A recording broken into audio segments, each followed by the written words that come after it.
So, Parshas Bechukosai. On Monday, Shlomo, we discussed about Parshas Bahar, about Shemitah. So I figured for Thursday, we'll do Bechukosai. Okay.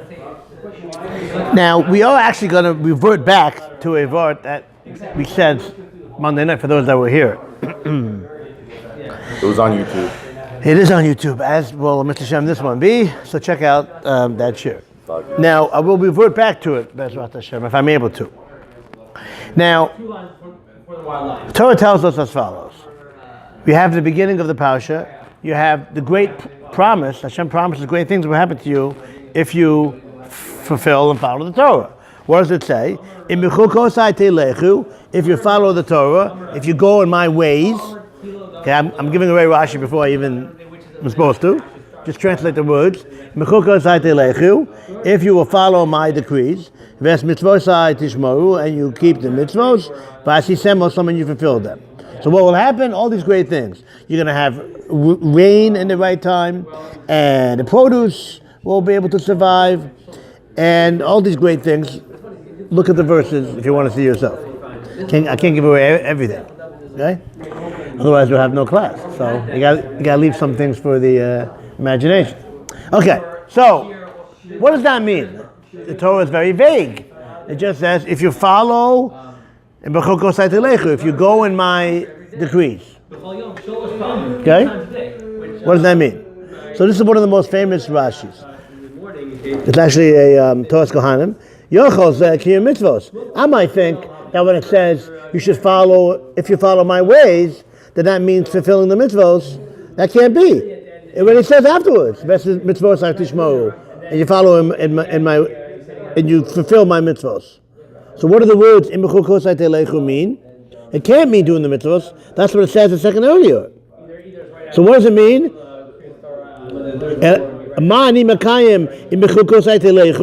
So what does that mean? If you follow my decrees, that you study Torah by amelus in depth, like we do here at the Kola on Monday and Thursday evening, usually at 8 o'clock, or on YouTube channels. Tell your friends. We don't just study Torah superficially, Max. We study it in depth. Sometimes we even go at it. Max and I have gone at it a few times. And Shmuel and I have gone at it a few times. Good times. Great times. Okay, I lost my place, but we'll find it again. Amelus b'Torah. This is it's supposed to toil in Torah. Not supposed to play around with Torah. Torah b'Amelus. So that's the famous Rashi. That what it means is Bechukosai telechu. It means shetiyu amelus b'Torah, that you should study Torah in depth. Good. So I'm going to tell you a gewaltige pshat for those that don't speak Yiddish. A amazing interpretation. How did I do, Shlomo, in my translation? Horrible?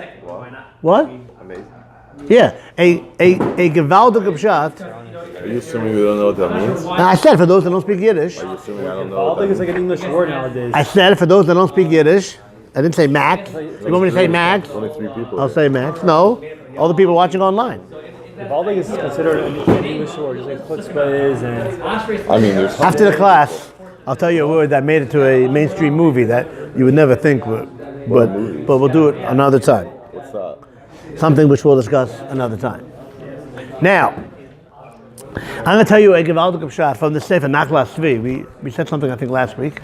A unbelievable pshat, which opens up a discussion, and we will revert back to a pshat that Shmuel and I learned on Monday. I said Shmuel and I because certain people who happen to be brothers were not there on Monday night. Okay. One of them told me he'd rather do 9 because he could come at 9. The other one, I don't know where he was, but I'm sure he was doing. I'm sure he was doing a very nice. I remember mitzvah. having like a shir on my. I don't know. Whatever. Okay. Now, what is this pshat that we're going to say from the Nachlas Tzvi, which will open up a Pandora's box? I don't know who Pandora was, but whatever she was, she opened up a lot of boxes. And this pshat will make us open up, so you won't feel guilty for missing Monday. You'll hear it again. I don't feel guilty anyway. But what I say, Max has a comeback. Some of them are better than others. Now, what is the pshat? Pshat's as follows. The Nachlas Tzvi, amazing sefer.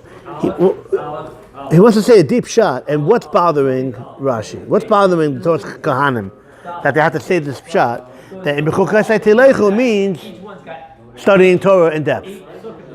Maybe it means something else. Okay, we said it couldn't mean doing the mitzvos because it says doing the mitzvos. So it must be studying Torah in depth. How do you know that? Maybe it means something else. Where do you see in the psukim, in the words, in Bechukosai Tilechu, that it means studying Torah in depth? Maybe as follows. What's bothering Rashi is the following idea. Rashi is bothered by the question.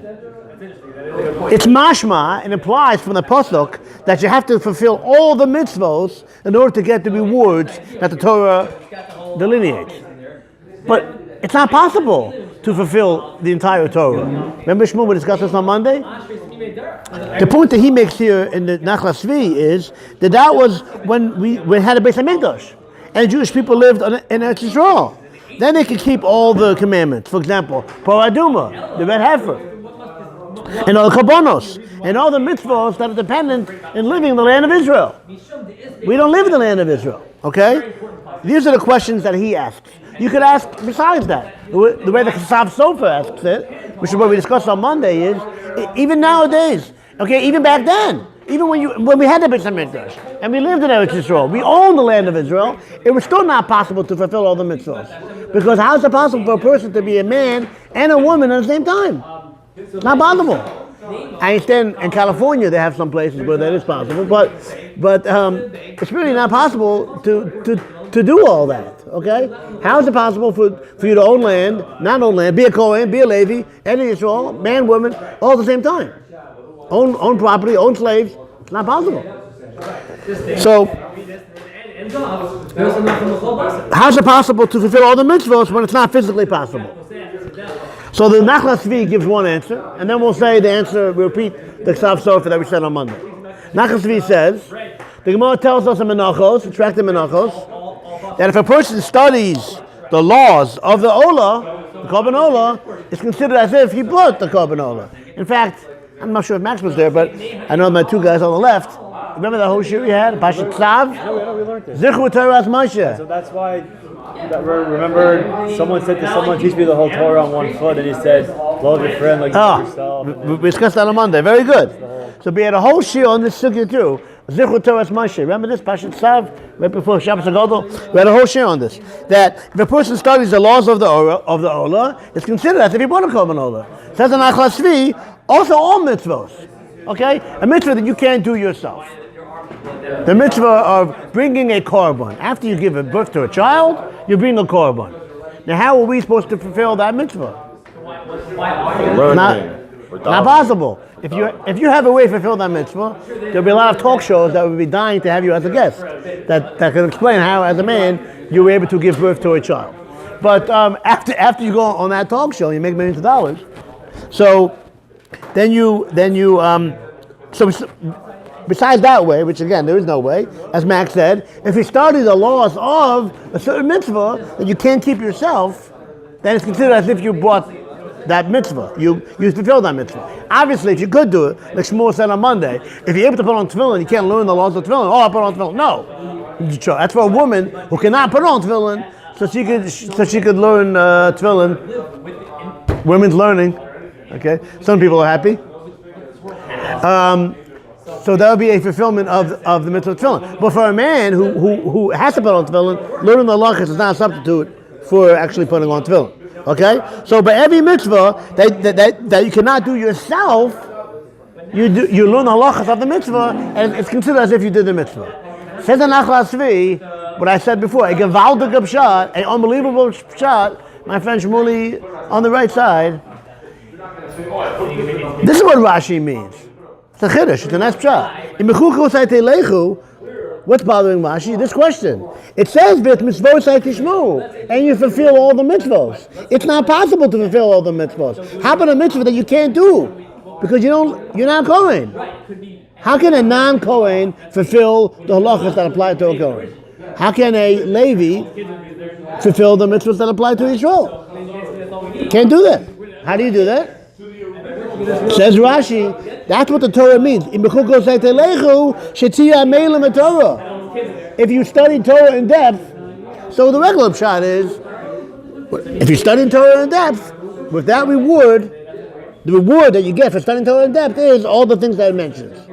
Nachal Tzvi is saying, no, maybe studying Torah in depth is going on with mitzvot of Tishmaru. Really, the schar, the reward that you get is for doing the mitzvot. But how can you do the mitzvot that you can't do yourself? That you can't do because you're not the right gender or the right tribe. On that, says Rashi, you study Torah in depth. If you're studying Torah in depth for the mitzvot that you can't do physically, then that's considered as if you did all the mitzvot. You hear the pshat from Nachal Tzvi. The mitzvot that you can do yourself, you do yourself. The mitzvot that you can't do yourself physically, for that you studied Torah in depth for those mitzvot, and it's considered as if you studied and you fulfilled the entire Torah. That was the pshat from the Nachal Tzvi. So that, as I promised, gives us the opportunity to discuss another pshat. Another way to answer this question is how can you fulfill all the mitzvahs if you can't physically fulfill all the mitzvahs? So on Monday we discussed this pshat that v'ahavta l'recha kamocha ani Hashem zeh klal gadol b'Torah. What's Rabbi Akiva adding? Rabbi Akiva is adding this following thing. A person might think, again, how can I fulfill all the mitzvahs in the Torah? I'm not a man or a woman and going to live in Israel all at the same time. The answer is, if you love your friend like yourself and you're connected to your friend, then maybe in addition to studying Torah of the mitzvahs that you can't do yourself, maybe it's considered as if you fulfilled it, if your friend fulfilled it. But Shlomo, if I have no connection to you, I don't love you, I don't care about you, I have nothing to do with you, and you're a Kohen, right? So how would I get your mitzvah? What does that do with me? If I'm connected to you through Ahavas Yisrael, then when you did the mitzvah, it's considered as if I did the mitzvah. So maybe that's what Rabbi Akiva is adding. That klal gadol b'Torah. That is a great, big rule in the Torah. A lot of mitzvahs are great rules in the Torah. Kashrus is a major part of the Torah. What's Rabbi Akiva adding? So like Shmuel said before, maybe Rabbi Akiva is coming to answer this question also. How can one fulfill the entire Torah? Even the mitzvahs that you can't physically do? By loving your fellow like yourself, being connected to all of Klal Yisrael, then all the mitzvahs that Klal Yisrael does is considered as if you did it. But if I have no connection to Klal Yisrael, if I don't care about the Jewish people, they don't care about me, I don't care about them, I have no connection to them, then it doesn't count that what they did is considered as if I did it. Because what do they do with me? If I'm connected to you, we help each other. The mitzvahs that you can't do, I do for you. The mitzvahs that I can't do, you do for me. Then it's considered as if we did it. Otherwise, it doesn't count. And maybe, that's the Ksav Sofer. Maybe, I want to add, maybe, what's the end of the pasuk? Why are you bringing that in? Ni Hashem, says Hashem, I'm Hashem, meaning, the relationship that you're supposed to have with another Jew is, we're all under Hashem's umbrella. We're all the same, we are all in here for the same purpose. You know, like in another place, what are you in for? And then they give different answers. Over here, we're all in there for the same thing. So maybe that's why it says, Ani Hashem, we're all Jewish, we're all here to help each other. We're all under the same umbrella of Jews. So that's how that works. That by connecting with other Jews, therefore your mitzvah performance will help for my mitzvah performance will help for your mitzvah performance. And very nice shot here in Shetiya Ameil Torah, in studying Torah in depth helps for mitzvah performance. Another thing that helps for mitzvah performance is loving other Jews like yourself, be connected with other Jews, and therefore that would be a way to fulfill all the mitzvahs in the Torah.